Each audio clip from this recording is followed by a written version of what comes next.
Well, this morning, that very idea is what we are going to talk about as we move into our new series, Check Yourself. Now, in the early 90s, there was a rapper named Ice Cube who kind of trademarked this iconic line, and he wrote a song called Check Yourself that went to the #1 charts. And in it, he delivers a warning to those who are opposing him that they better put themselves in check. His song delivered the iconic line, "You better check yourself before you." Yes, so you may not know the song, and I recommend you don't listen to the song, but it is a saying that has become ingrained into our American culture. We all know that you better check yourself before you wreck yourself. In fact, this saying has been used by doctors as reasons to self-check yourself in advance of disease and cancer. In fact, we have found this line in our favorite sitcom shows as one-liners. It has even shown up in kids' movies like Shrek. If you're like me, you use that as a great parenting one-liner to make your kids stop and think about what they're doing. You better check yourself, right? We know this saying, and throughout November, we'll be looking at Paul's letter of Philippians as a story and as a benchmark to check ourselves against.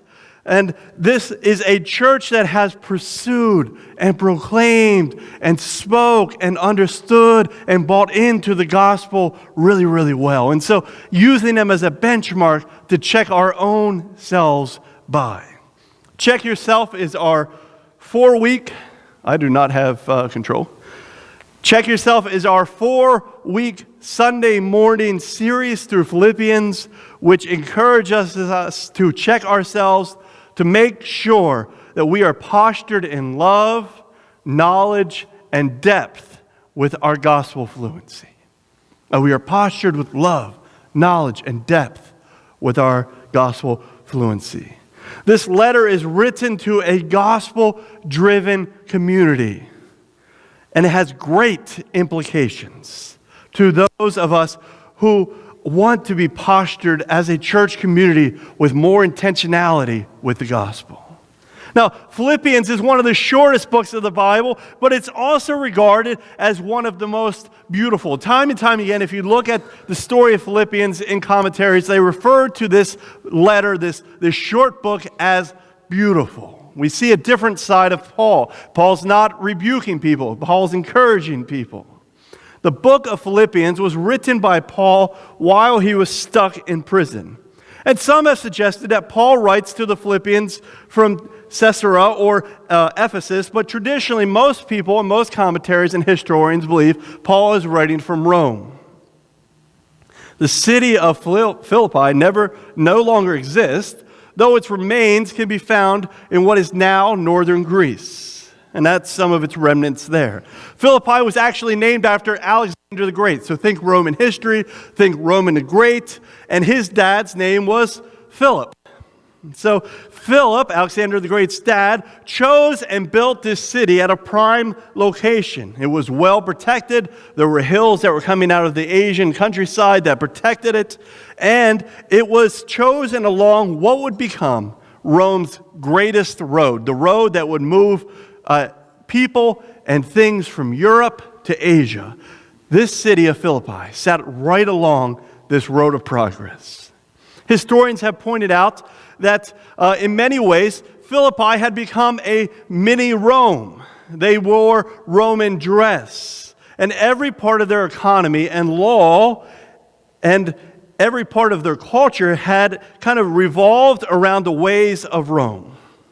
It was obvious that Paul is aware of this as he writes, and we see this time and time again. In fact, in Philippians 3:20, if you would look at that, and we're not going to right now, Paul writes, "Our commonwealth is in heaven." However, the word that he used there for commonwealth is actually a play on the nickname for Rome. And he literally was saying, our capital city, our commonwealth, our capital city is not Rome, it is heaven. And so we see time and time again that Paul is very aware of the reality of this town as he writes it. So here's a letter that Paul writes from imprisonment. And it's a letter of great encouragement that shows that even though he's in prison, even though he's in chains and he's locked up and he's far away from Philippi, he's very much still in tune and invested with what is happening in their community.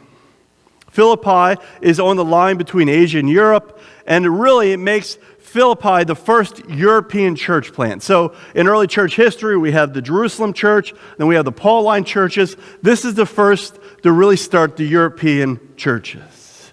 The church was planted, and we see the story in Acts 16 of when Luke and Timothy and Paul show up, and they encounter this woman who's kind of possessed, and that whole encounter turns out to plant a church in the house of Lydia. And that took 10 years prior to the letter we're going to read this morning.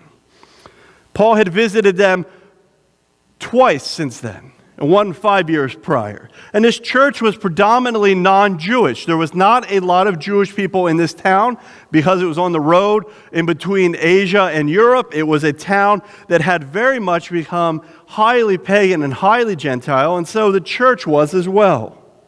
Though through Paul's writing, we can see both his personal investment with the church and that he himself saw them as a benchmark or an achievement for a healthy community.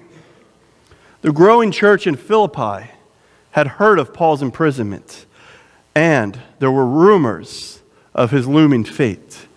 Captors in this time did not traditionally get fed 3 square meals a day in prison as we think of now, right? We've all heard people joke, well, maybe I should just go to jail where I can get free meals, right?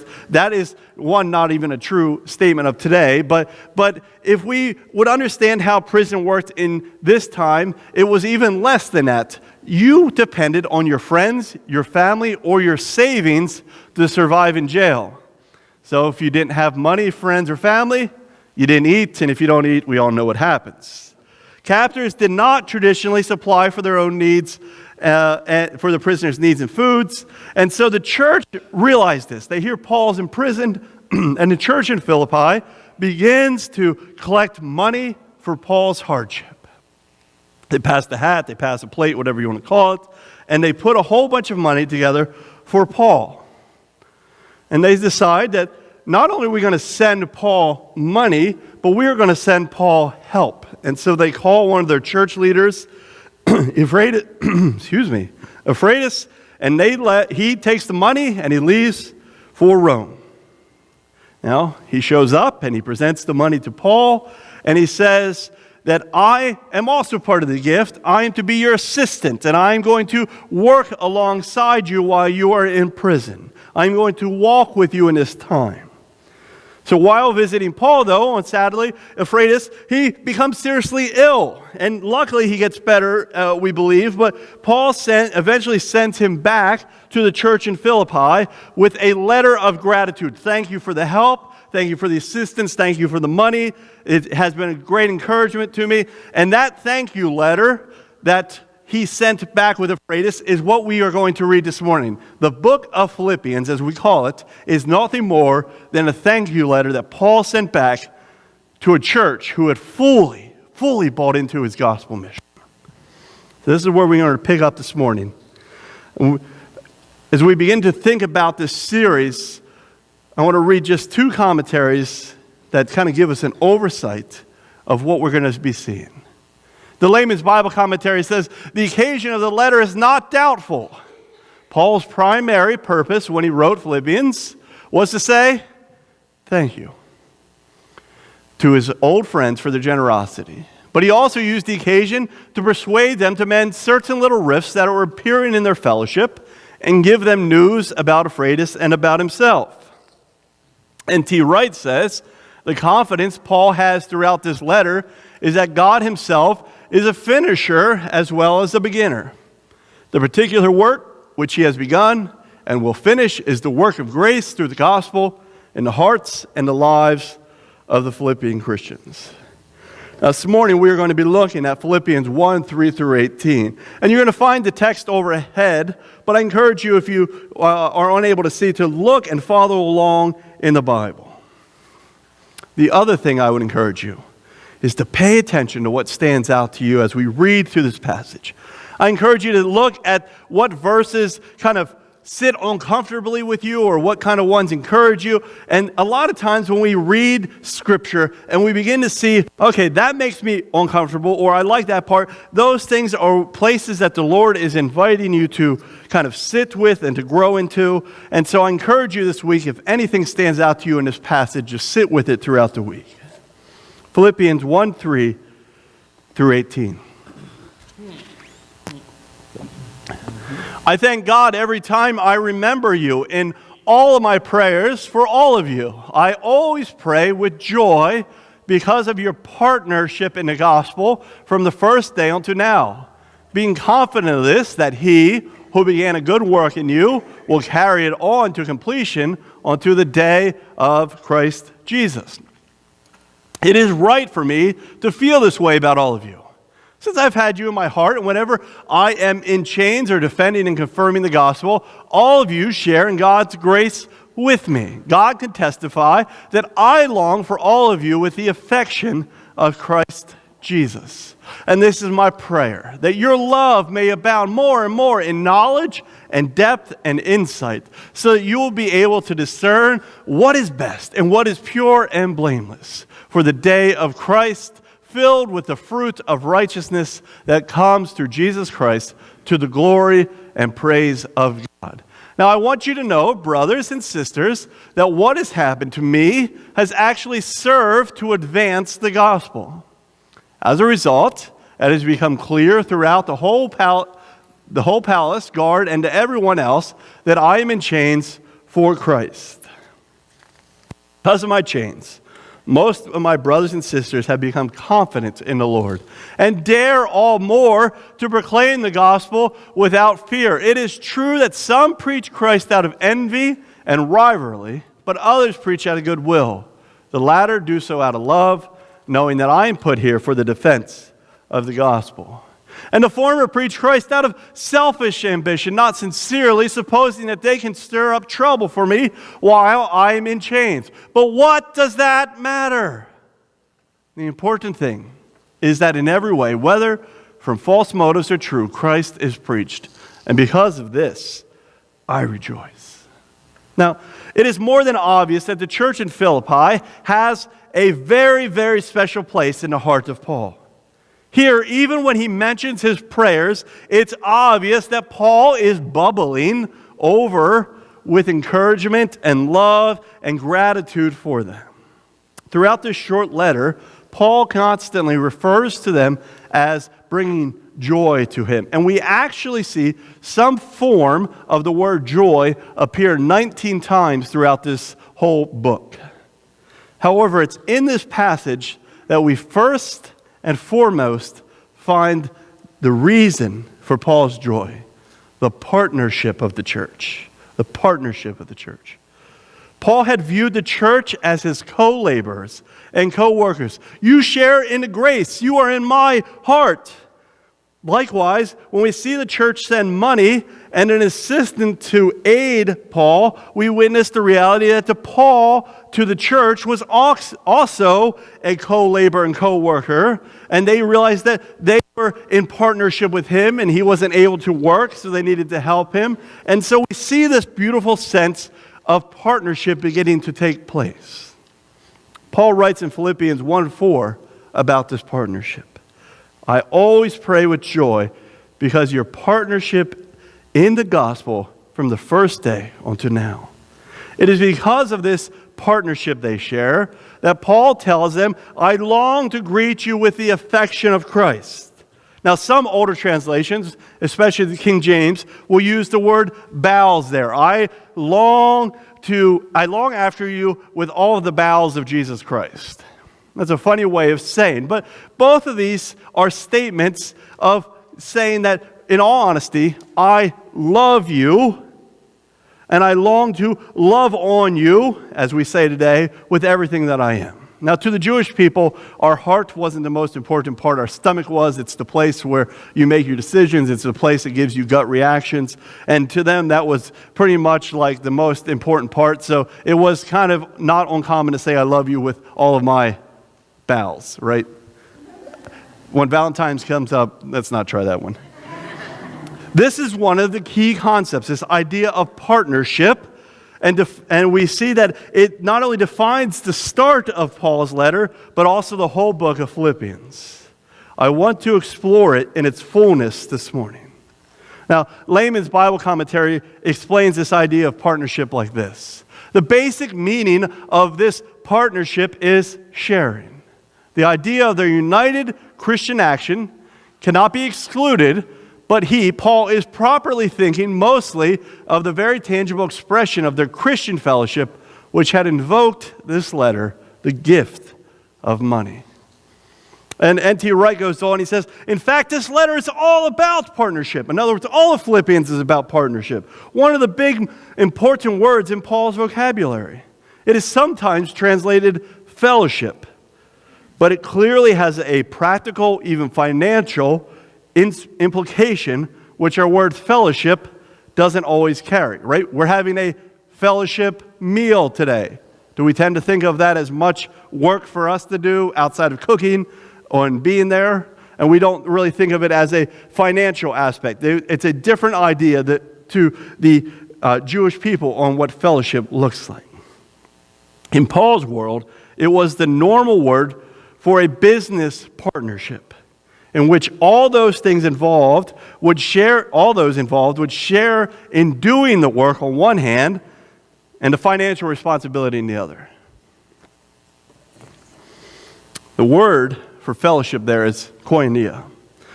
What is shared in common is what it literally translates as. What is shared in common? And if you would look at the Thayer's Greek dictionary, they actually suggest that there's 3 implications to this simple word. There's 3 things that break down out of this word. 1, the share which one has in anything, financial or through participation. It's fellowship through contact and intimacy, and it's jointly contributing or collecting. Now, Paul's an apostle.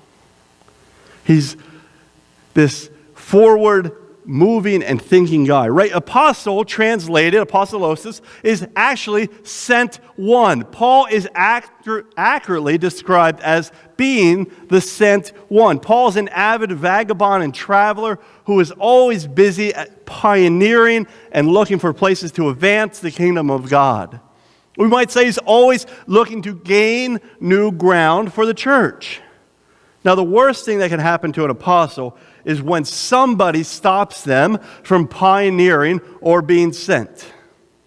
For Paul, that very thing happened.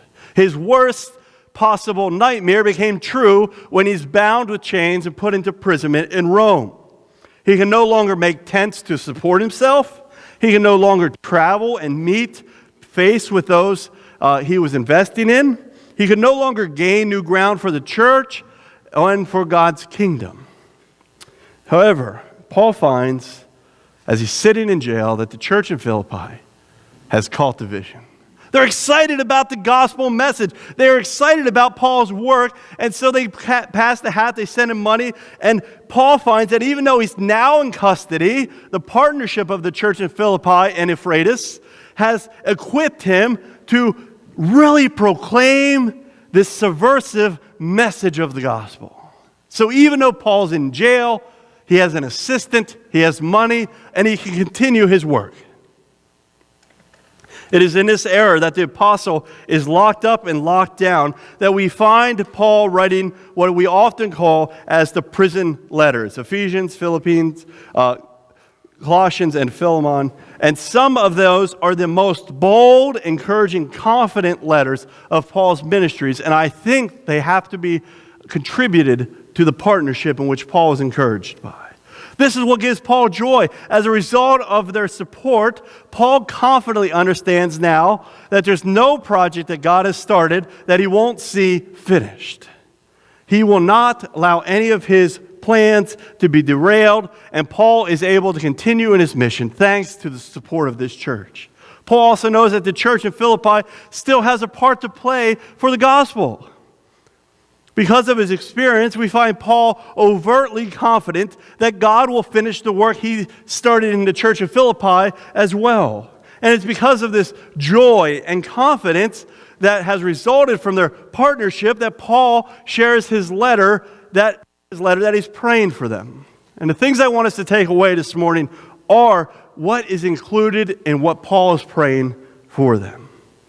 The first thing we see is Paul prays that they will experience an abundance of love. Paul says this, "And this is my prayer, that your love may abound more and more." So obviously Paul's aware that they have love. They've already played witness to that when they sent him an assistant and sent him money. But Paul identifies that even though they have love, which was witnessed through their work, he wants an abundance of love to define this community. Paul sees love as an essential glue for them to check their motives by. Secondly, with that love, Paul prays for discernment and perception. Paul writes that your love may abound more and more in knowledge and insight, so that you may be able to discern what is best and what may be pure and blameless for the day of Christ. The word for knowledge there implies discernment, actually, especially between the ethical world of God and the world.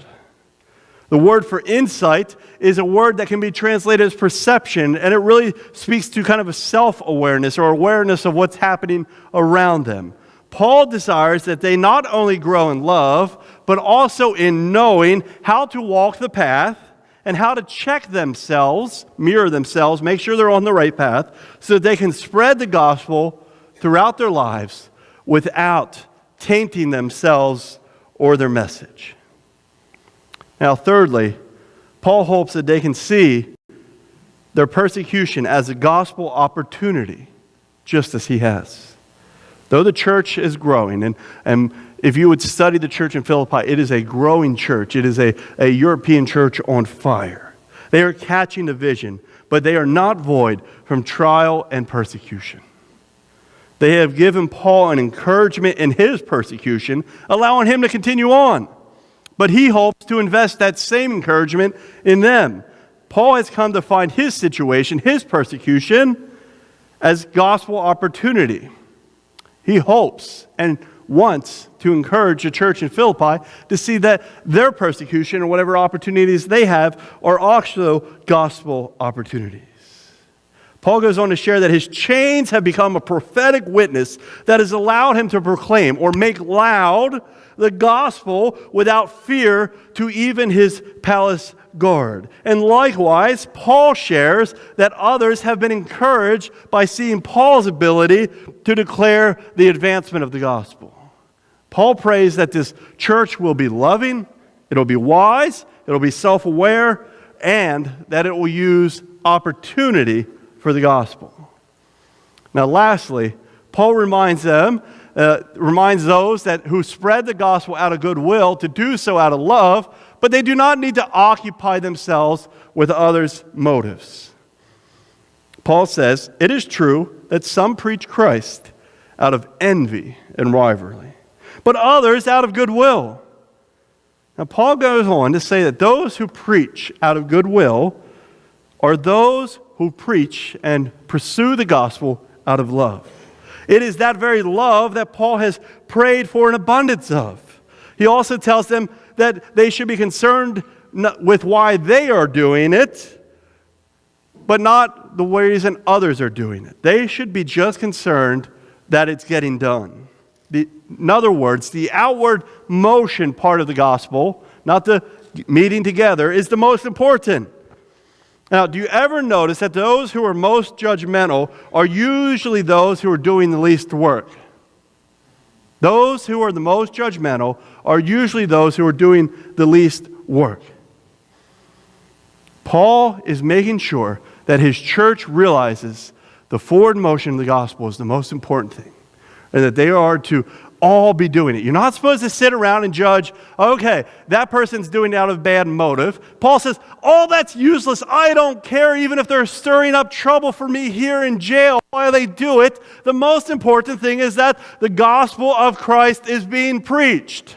Now, obviously, the best way to do that is out of love, but I don't really care if the other people are doing it other ways, because at least the seeds of Christ are getting out there. The outward motion is the most important. It's important for those who want to check themselves that your attitude needs to be in love. The Layman's Bible commentary says the little church in Philippi came near to being Paul's perfect or ideal congregation. It's important to know that the benchmark he prays for them so that we too can know and hold these standards high for ourselves, that we can check ourselves by them, so we may find ourselves postured in love, in knowledge, in depth or perception, and gospel fluency. This was a church that saw the vision. They had fully bought in with their hearts, their actions, and their money as co-laborers and co-workers in a mission, gospel mission partnership. Paul had hoped that this church would grow even more in love, and despite their persecution and despite the empire's progress that rolled down the Roman highway, Paul desired they would be bold and confident in their gospel partnership together. Now listen up, as the worship team comes up, this is the part I want to leave you with. It is important that we as a church also find ourselves catching, working, and spending ourselves for the mission and the advancement of the gospel to the point where we see partnership as the glue that holds us together.